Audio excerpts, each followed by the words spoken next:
Welcome to Soulfire Wisdom with Kate Olson.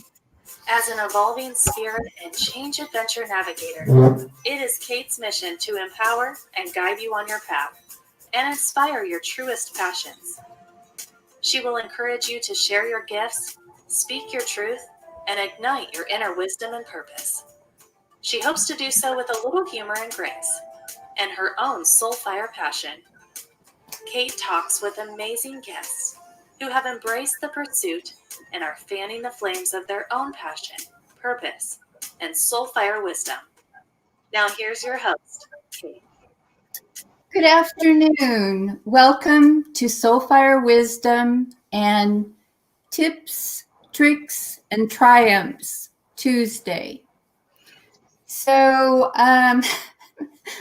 I don't even know what to say about this week. I think everybody's had a pretty tough week.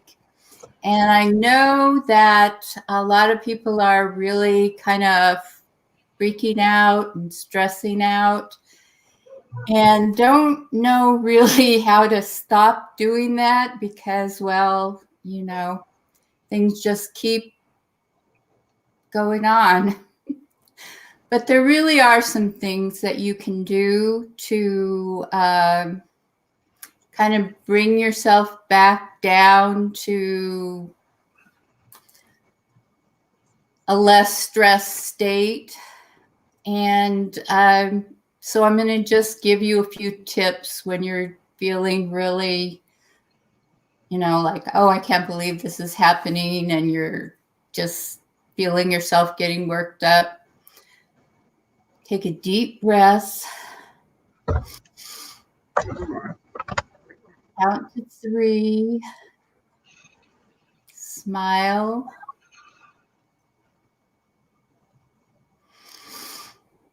And feel yourself sink into your body.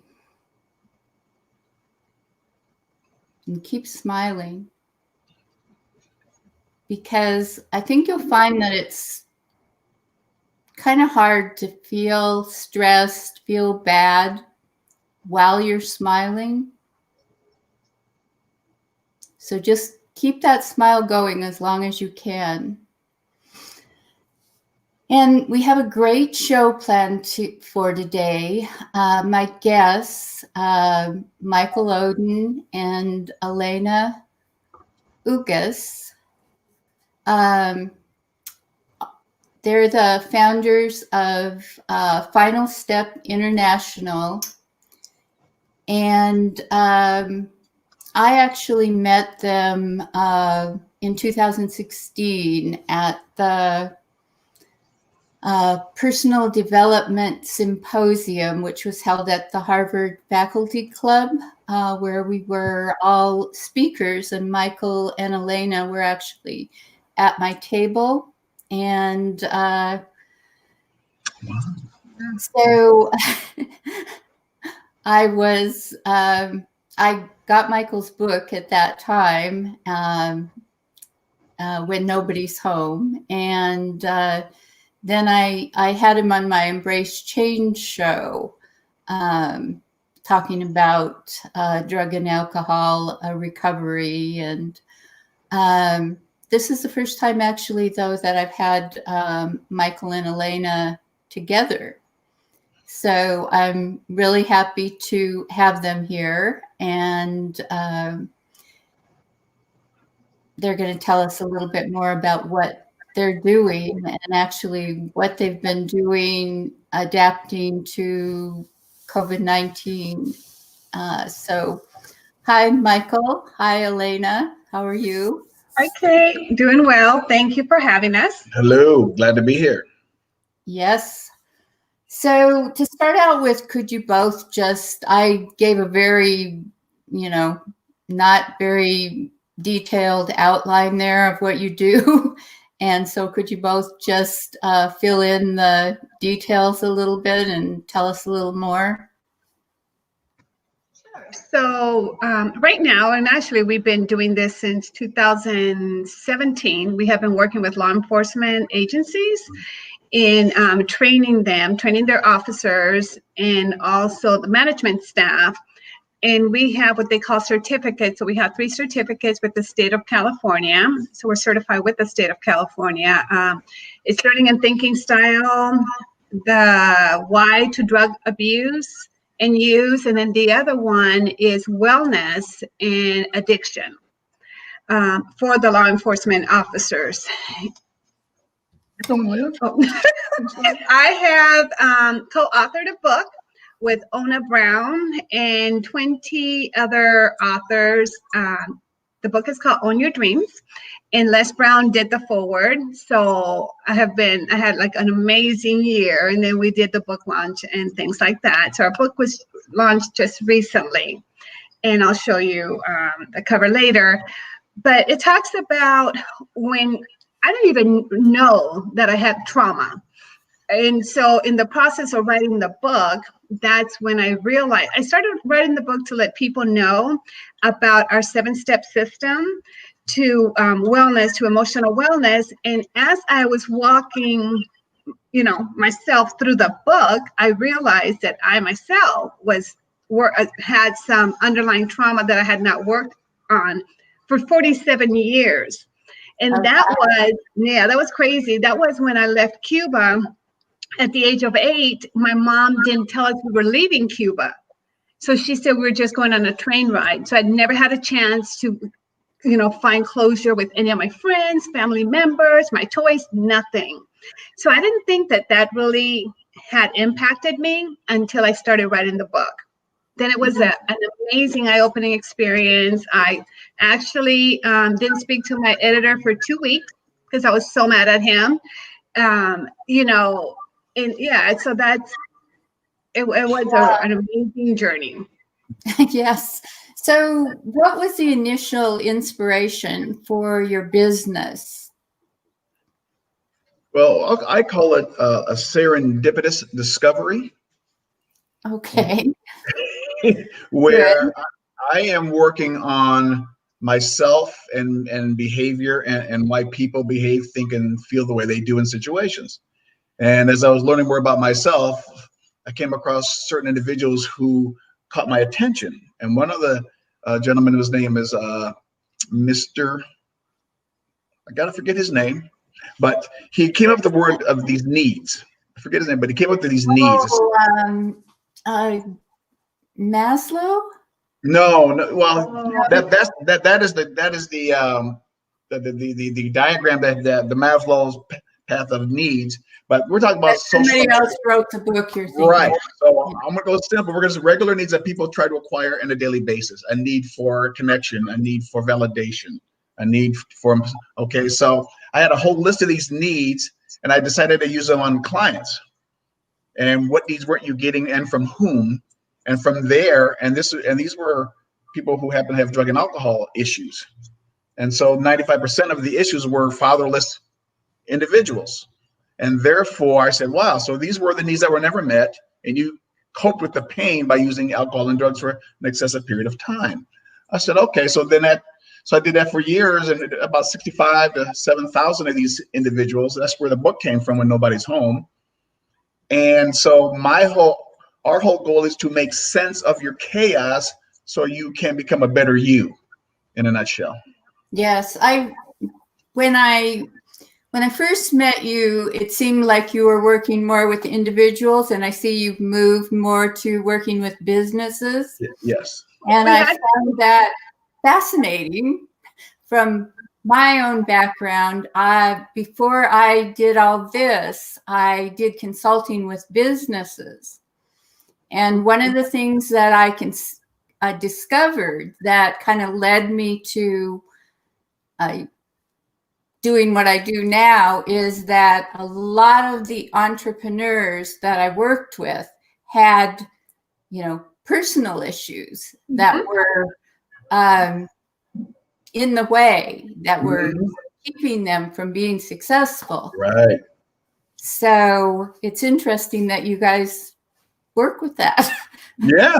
We get you to make sense of it so you can empower it. And you'd be surprised. There's a statistic that says this: if 96% of the families in America have experienced some form of trauma or dysfunction. Yes. right?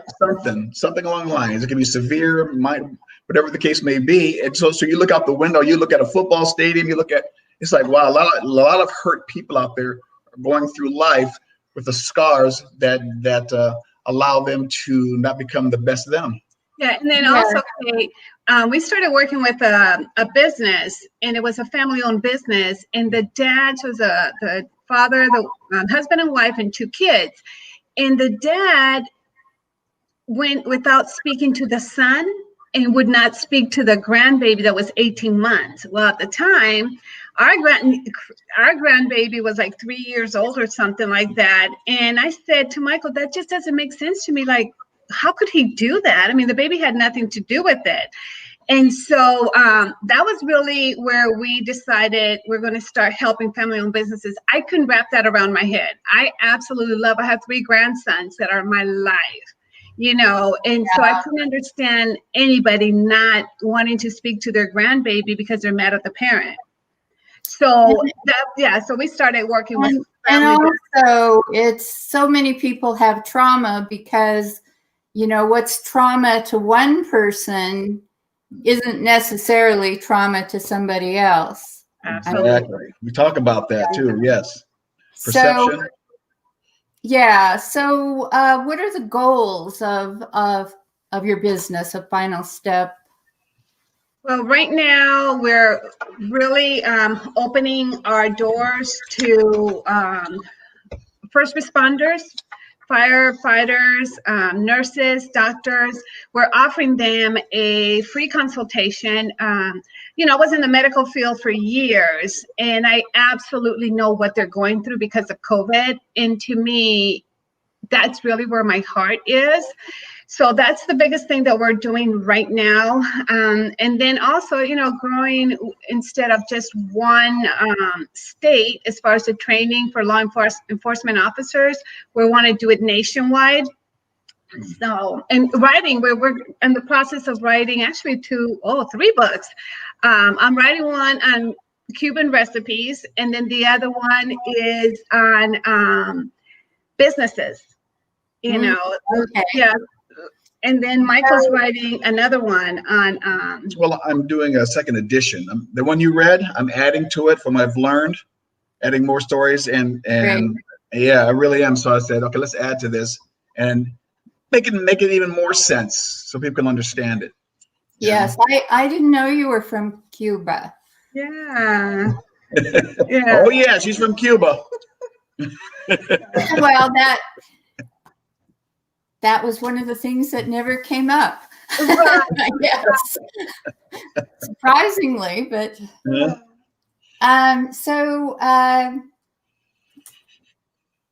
tell me a little bit more about your book, about your chapter in the book.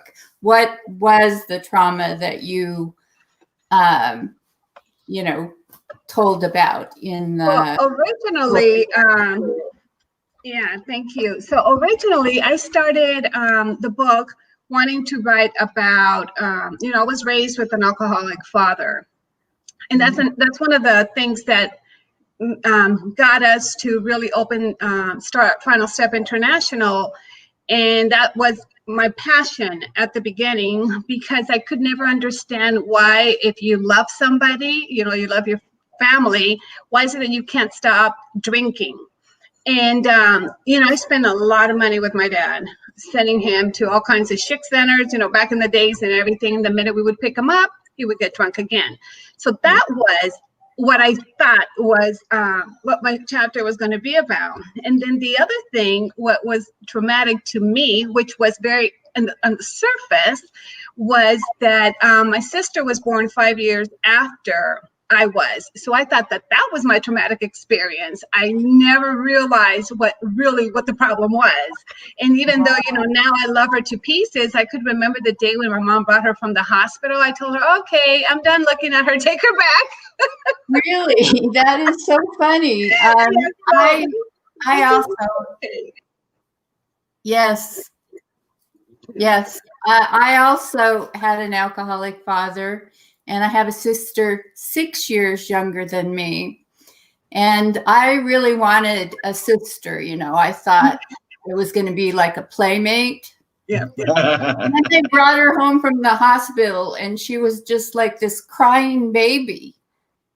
And I said that to them too. I said, can we take her back? All she does is cry. And they, for some reason, they just wouldn't do it. I got used to her, and yes, and that's the same with me. But it's funny. So that was like my youngest memory that I had. So I just assumed that that was my trauma until, you know, I started writing the book. And for some reason, because it was something very deep and something that was so painful, I didn't believe that leaving Cuba could have made that, you know, impact. But no, it was very hard. Yeah. Yeah, with if they don't tell you where you're going or what you're doing. Right. Yeah. So what is your big plan for Final Step? What do you want to do going forward? I would like to expand the business through training, workshops, lecture. There are, what is that? The information that we can give people to change and shift the belief system. Yes, definitely. You know, boy, when we had a taste of the college kids and we spoke in front of them, but they were hungry for that. Somebody finally made sense of this angst they were having. This is the time now when they're talking about you know, the defunding the police, and what they really mean is retraining and refocusing, right. And that all has to be defined. Yeah, and, it does. Yeah. One of the things I see they're missing is this: you can tell them they have an intrinsic bias, because we all do. The question is, what does that person mean who looks different from you? And how do you deal with them? Exactly. Exactly. That's what happens. But when they go out there and they see the person of brown hue, and all of a sudden their mind starts racing, and therefore I'm going to treat and all those beliefs, true and false, and they try to make sense of it, and it yes, and we've seen it on TV and et cetera and whatnot. But you know, one of our goals is to get the people to understand that. I think they're missing that component. What do these people mean to you? You know, because we put them on a different level. You know, they're different from us. So we, you know, and a perfect example is what we saw the insurrection is, because they look the same as us. Guess what? We're a little lighter.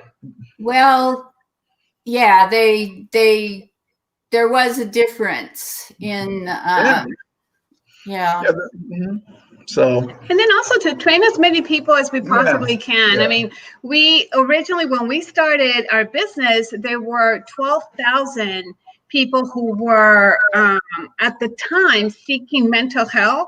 Now there's 24, and that was last year. So I haven't had way more than that, you know. So it's like there's so many people out there that need what we have to offer, and that's really our goal. It's been a surreal year in so many ways, and all of it has created stress and trauma for a lot of people. And I think we were already, you know, sort of on the verge of not being able to really deal with all the mental health issues and that people have to deal with in their normal lives these days, with things changing so quickly. And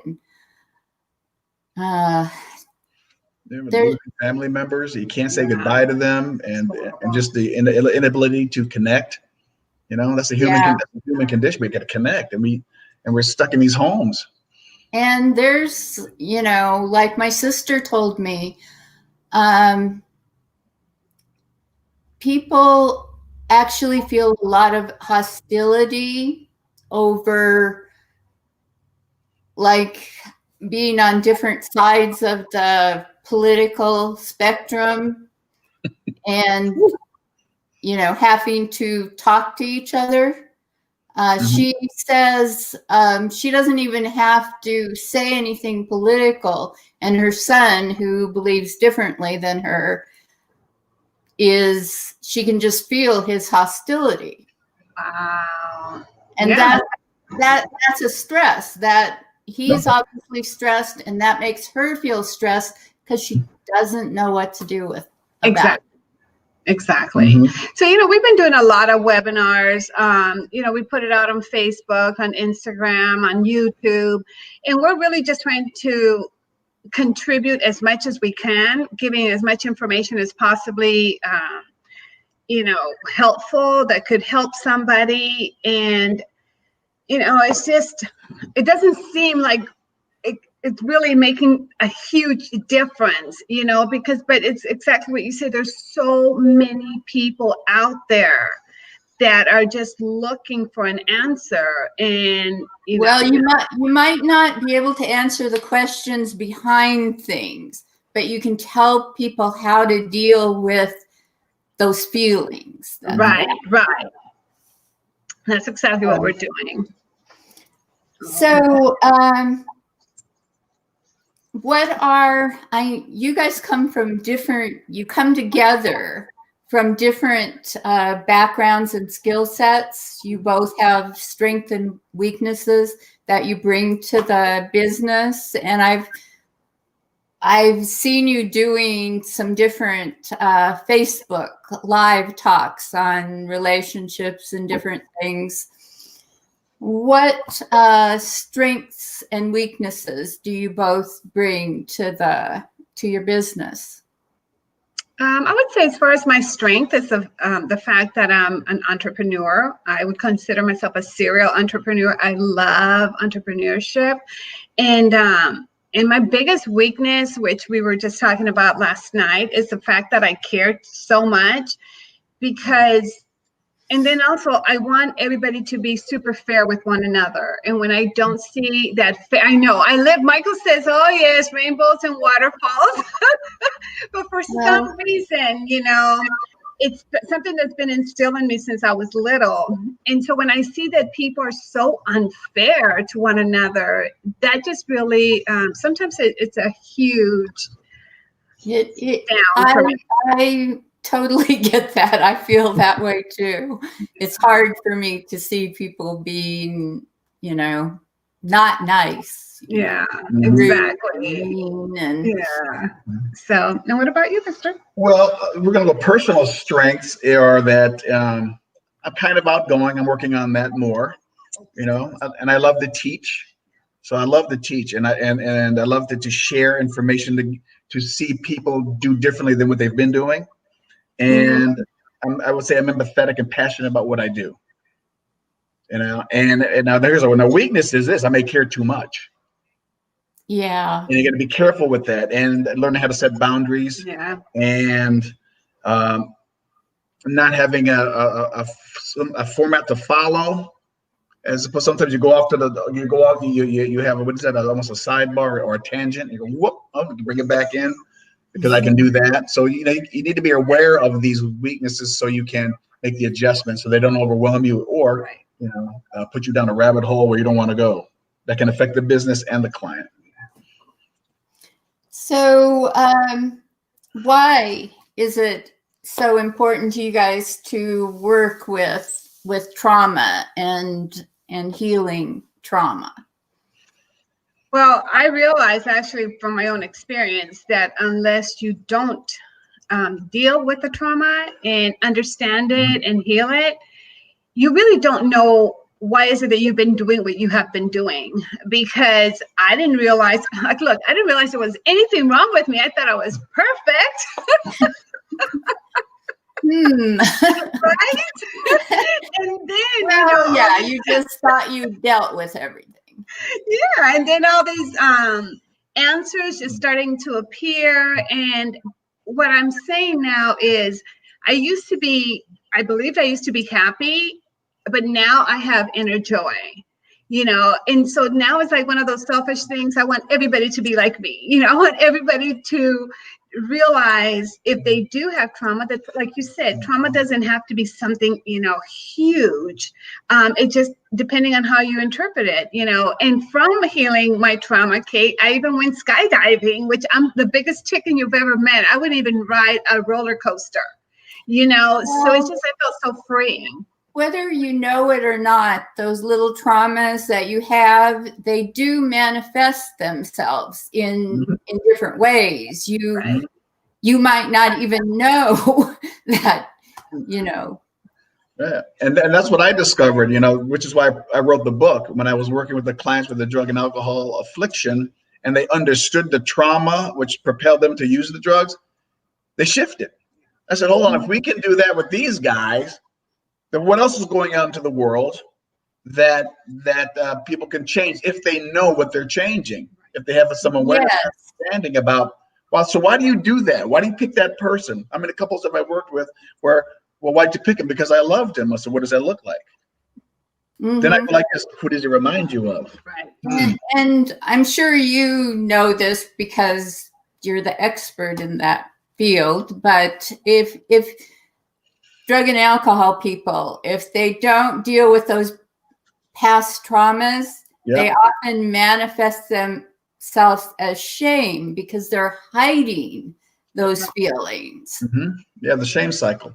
Yes. Yeah. Yes. Yeah. So that's so when we do our speeches and we give our lectures and we see people change and ask questions, to me that's giving them hope that they can have a different life than the one they're going down already. It can be better or different, whatever that looks like to them, so they can, you know, enjoy their potential possibly, you know, and live the life they want to live, you know. So that's what drives me. It's just, if they know the answer, then we got a shot. Yeah.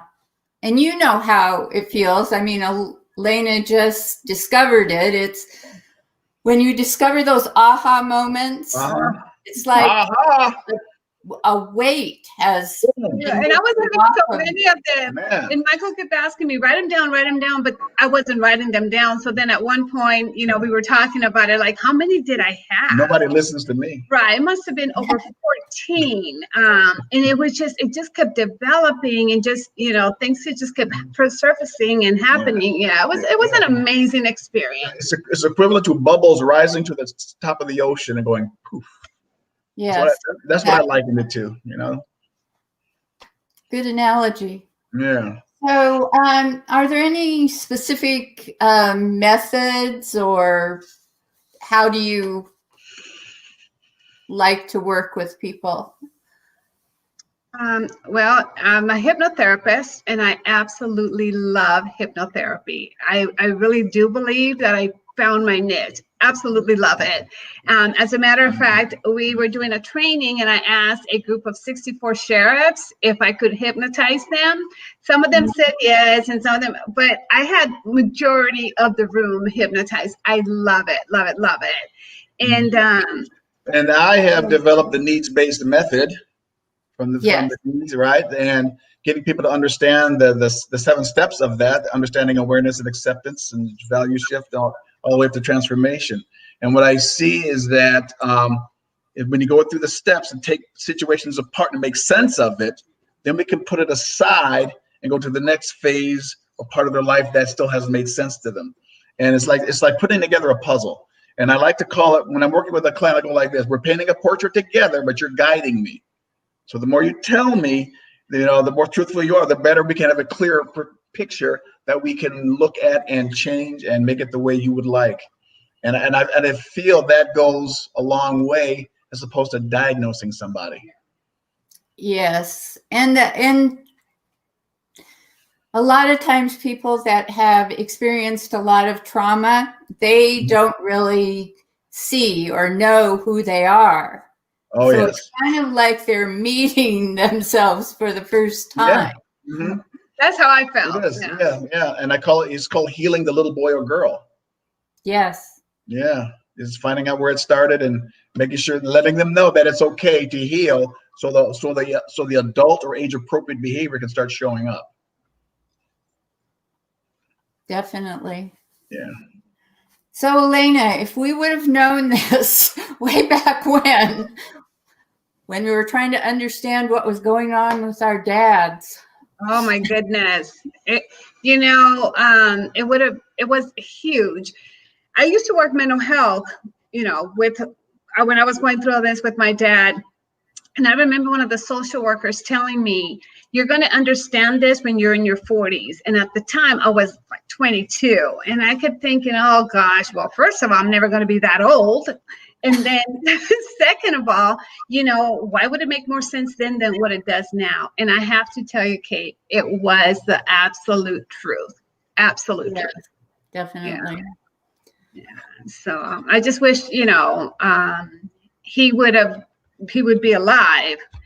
Yes. So I would be able to express it to him, because he was, like Michael would say, a very damaged soul. I mean, he became an orphan at the age of 14, so then when I started really looking into his life and his history, yeah, it made perfect sense. Yeah. Yeah. So I have a question for you both that's kind of unrelated, but I've been asking all of my guests recently, so I'm going to ask both of you. So what has surprised you most about life?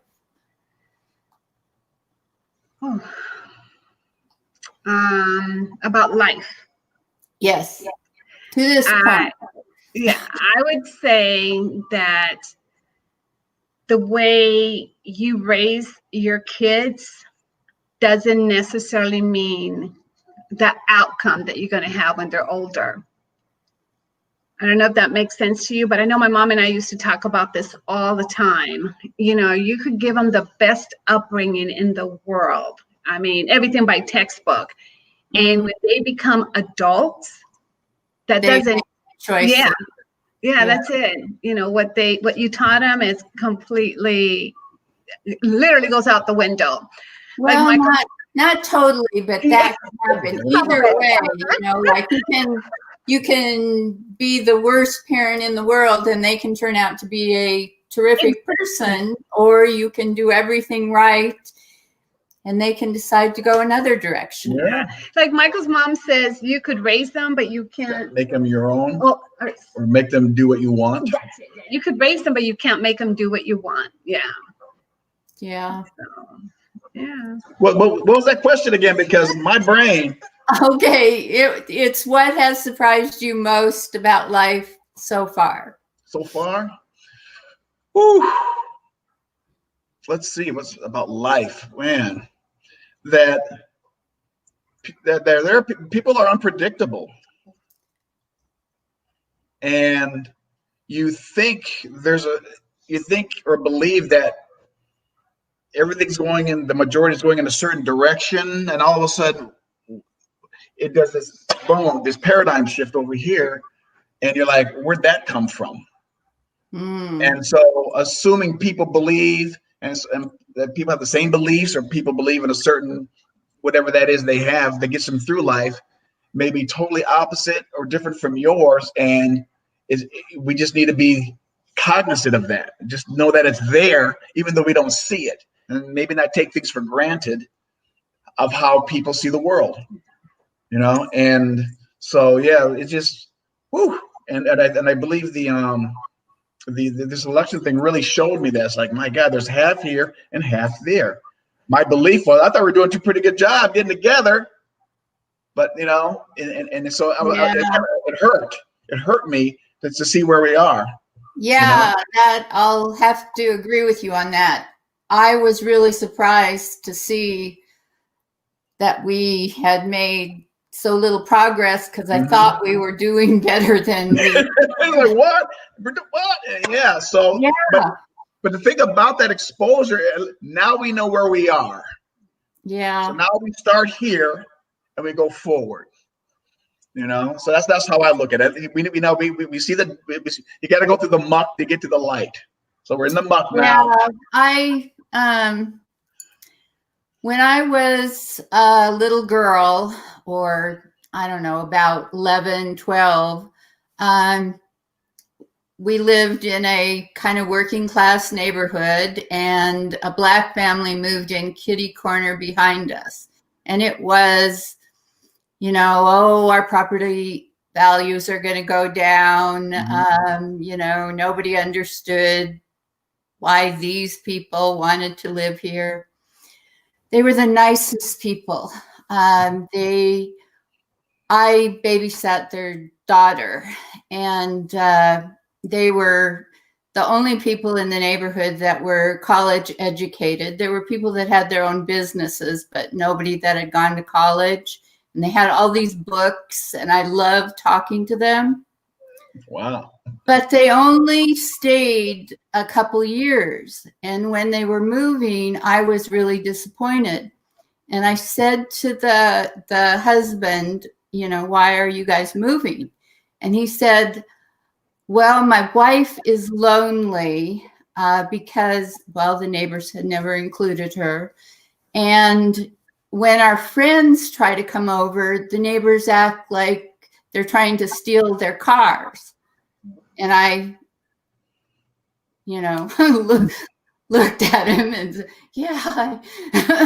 But I said, but if you stay, they'll change. And he said, I know they will, but I can't wait that long. Wow. And I was really disappointed. But when he said that, I never imagined that that long was this long. Yeah. Yeah. You know, Yeah. you know, in my mind, I imagined that other people had progressed a lot farther than they apparently have. That's the wish. Boy, I would love that for that to have happened, you know. And to piggyback off your story, we were the first people of color in our county ever. And there were school districts that bought us out that said we didn't want them to come, so we'll pay you to take them.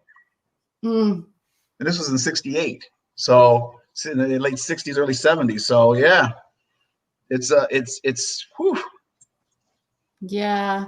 it's deep stuff. And I consider myself a pretty nice guy. Yeah. Yeah. Well, as I said, those people, I just love them. You know, Yeah, they were good people. Doesn't matter yes. color, good people, you know? Yes. Yeah. That darn hue makes a difference. So yeah, well, we'll work on that.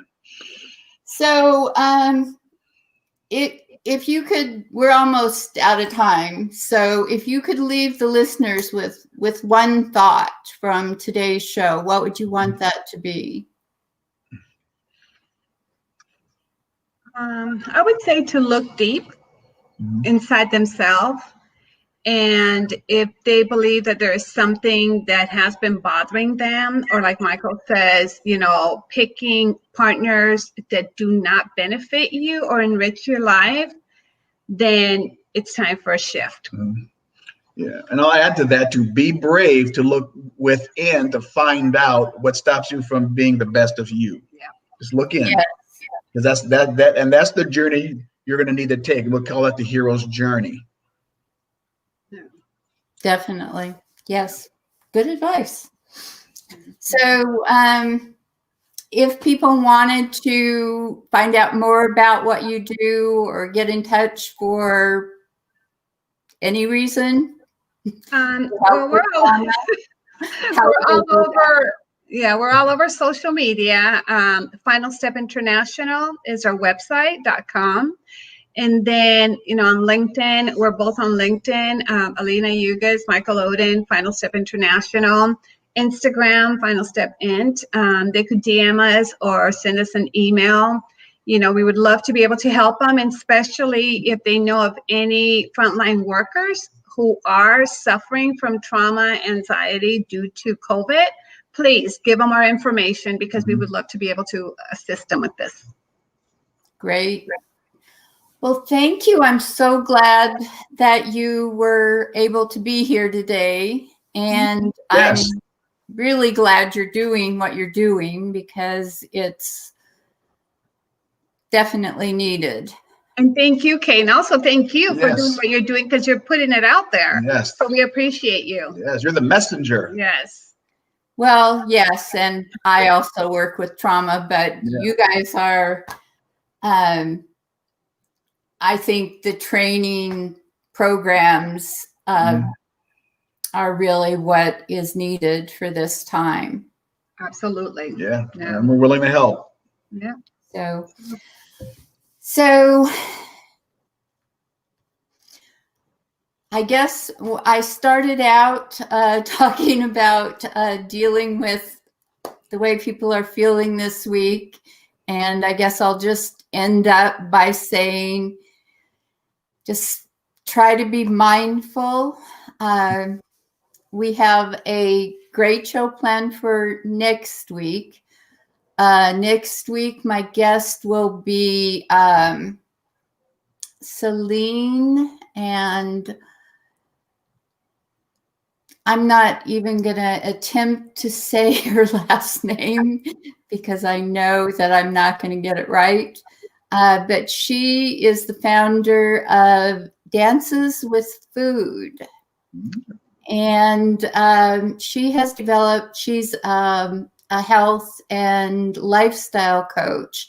And she has developed a program to help people with those issues around food and weight loss. And, you know, this is the time of year when a lot of people seem to be dealing with that. So be sure to tune in next week, and I will get Celine's name right by then. So tune in and find out who she is. Absolutely. That's wonderful. So I'm just going to say bye for now. Thank you again, Michael and Elena. Thank you, Kate, for having us. Yeah, and be We good. appreciate it. Yeah, and be good to each other, people. To Soulfire Wisdom Yes. with Kate Olson. We hope you enjoyed the show. If we made you laugh, brighten your day, or spark a new thought, we have succeeded in our mission. Join us next time when we'll share more secrets and truths and all the magic of transformation that is the journey to Soulfire Wisdom. Always remember, be fierce in the pursuit of what sets your soul on fire.